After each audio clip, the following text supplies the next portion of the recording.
There's a tiny insect that accidentally told scientists exactly when humans invented clothing, establishing the reveal beat. It's not a cave painting, not a fossil, not a scrap of ancient fabric preserved somewhere. It's lice. The genetic split between two kinds of lice that live on your body right now, whether you want to think about that or not. Here's the problem scientists were up against. Clothing is organic material. Skin, fur, plant fiber, and organic material rots, usually within decades. Compare that to a stone tool, which can survive for 3 million years because stone doesn't care about time. Archaeologists have an enormous record of when humans started making sharp rocks, and almost nothing directly documenting when they started wearing clothes. The evidence just doesn't survive long enough to leave a trail. For most of the history of this question, the honest answer was a shrug. Transitional beat, lingering shrug. Then somebody realized the shrug was solvable. Just not with archaeology, with biology. Then somebody realized the shrug was solvable. Just not with archaeology, with biology. There are two closely related species of lice that live exclusively on humans. Head lice, which live in your hair, and body lice, which live in your clothing, and lay their eggs in the seams and fibers of fabric. Not your skin, not your hair, the clothes themselves. Body lice literally cannot survive without clothing to live in. No clothing, no body lice. Transitional emphasis beat. It's that simple. Which means body lice as a distinct species can only be as old as clothing itself. The moment humans started regularly wearing something, a population of head lice found a brand new habitat, adapted to it, and over generations became genetically distinct enough to count as a separate species. Figure out when that split happened. And you've indirectly figured out when clothing was invented. The insect became an accidental historical record. Transitional beat before the study reveal. Building anticipation for the named study. Final beat before naming the 2003 study. In 2003, researchers Ralph Kittler, Manfred Kayser, and Mark Stoneking sequenced DNA from both lice species and used a molecular clocks, a technique estimating elapsed time from the rate mutations accumulate, to calculate when the split happened. Their estimate, roughly 170,000 years ago. A later study in 2011, led by David Reed, using a different mutation rate models, landed on a range of 83,000 to 170,000 years. Different methods, similar neighborhood. Best guess. Humans started wearing clothing somewhere between 80,000 and 170,000 years ago. A number. From lice. Nobody saw that coming. Why does the timing matter? Because it lines up with something else that happened to the human body first. Transitional beat into deep time. Somewhere between 1 and 3 million years ago, human ancestors underwent one of the strangest transformations in the mammal world. They lost their fur. Not completely.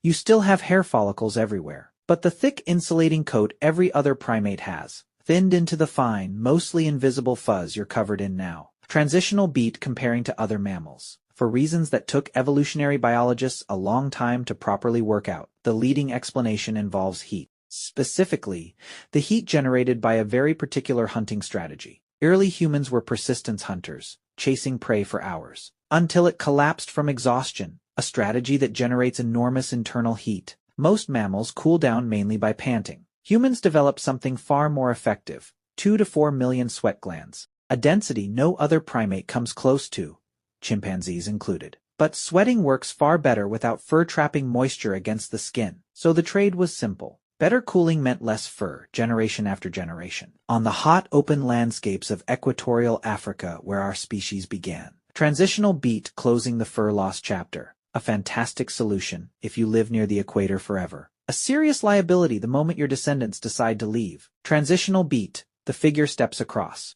Around 70,000 to 100,000 years ago, groups of Homo sapiens began migrating out of Africa into regions with actual winters, actual snow. Temperatures that could kill an unprotected, nearly hairless primate within hours. The same trade that made humans elite long-distance hunters under the African sun made them catastrophically vulnerable everywhere else. You cannot out-sweat a blizzard. Transitional beat, figure, searching for solution. The figure notices the hide, so something had to fill the gap fur used to fill. Clothing, not as decoration, but as a replacement organ. A portable, removable version of the coat evolution had taken away. And that 80,000 to 170,000 year lice window lines up almost exactly, with humans pushing into the colder latitudes where that invention stopped being optional. Transitional beat closing the migration chapter. Beat bridging into hide, processing detail. Final beat before archaeology section. The earliest clothing was almost certainly simple draped hides. Animal skins scraped clean and wrapped around the body. Stone hide scrapers,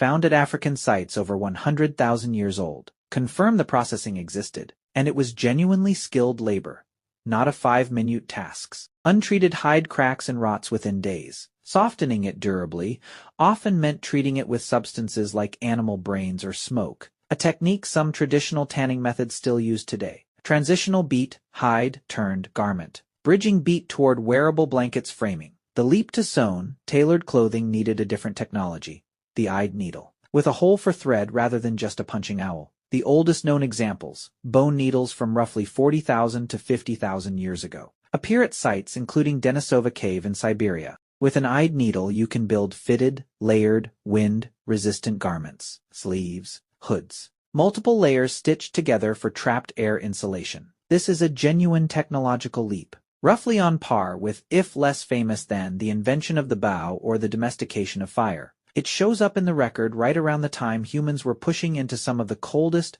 harshest environments. And here's an interesting wrinkle. Neanderthals survived Ice Age Europe for hundreds of thousands of years, and clearly used hide coverings too. But eyed needles show up overwhelmingly at Homo sapiens sites, not Neanderthal ones. Researcher Ian Gilligan has proposed this garment sophistication gap may have been one real factor in how the two species handled worsening glacial conditions, since draped hides trap heat and block wind meaningfully worse than fitted, sewn ones. Not a small difference. A difference that sustained across generations of brutal winters could plausibly affect survival rates. To be clear, this is one proposed factor among several competing explanations for why Neanderthals disappeared while Homo sapiens didn't, alongside climate volatility, resource competition, and interbreeding. Not the whole story on its own. Neanderthal bodies were also themselves partly cold-adapted, generally stockier and more heat-retentive than Homo sapiens, and some modern humans still carry gene variants inherited from Neanderthals and Denisovans,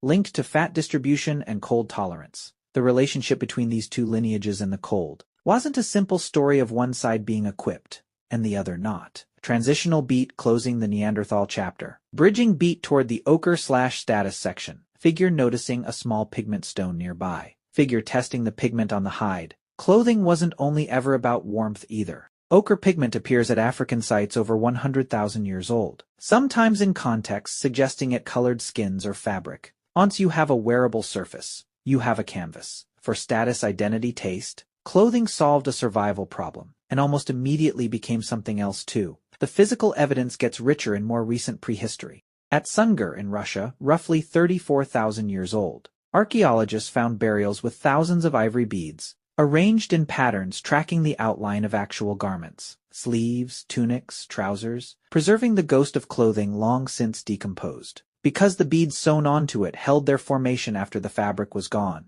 that technology maps directly onto humans reaching Siberia's, and eventually crossing into the Americas via the Beringia land bridges. Within the last 20,000 to 30,000 years, into some of the coldest sustained environments on the planet, into cold that draped hides alone couldn't have survived. Then there's Ötzi, the naturally mummified body found in the Alps in 1991, roughly 5,300 years old, preserved by ice. He wore a woven grass rain cloak, leather leggings, a bearskin fur hat, a belt with an attached pouch, and shoes layered with soft grass insulation wrapped in deer hide and bearskin for waterproofing. Not primitive wrapping, a specifically engineered multi-material outfit, built by someone who clearly understood what each material was for. Every piece of clothing in your closet right now exists because a nearly hairless primate needed a workaround for a problem its own evolution created. You gave up the fur for a hunting advantage that worked brilliantly under an African sun, then walked your species into climates fur was built for and you no longer had, without the replacement you invented. Most of Europe, most of Asia, all of the Arctic would have stayed permanently out of reach. Transitional beat, map resolving to color. Bridging beat toward the final lice callback. Close-up building toward the final reveal. Figure noticing the tiny detail. Final beat before the closing monologue. And it all comes back to lice. A parasite most people spend their lives avoiding turned out to be quietly carrying, in its own DNA, the approximate date of one of the most consequential inventions your species ever made. Nobody wrote it down. It just sat there, replicating in the genome of an insect, living in the seams of prehistoric clothing, waiting roughly 100,000 years for somebody with a sequencer and a strange enough question to go looking for it. Somewhere in that 80,000 to 170,000 year window, summoned and cold, probably tired. wrapped a scraped animal hide around their shoulders because it worked, with no idea they'd just started a chain of invention that would eventually let their descendants walk into Siberia and cross into a continent nobody in their world knew existed. Next time you put on a jacket without thinking twice, you're using a piece of technology old enough that its origin story is written into the genetics of a bug that still quietly lives in the seams of your shirt. Final wide pullback beat. Quiet contemplative beat. Final establishing beat. Day transitioning. Penultimate closing beat.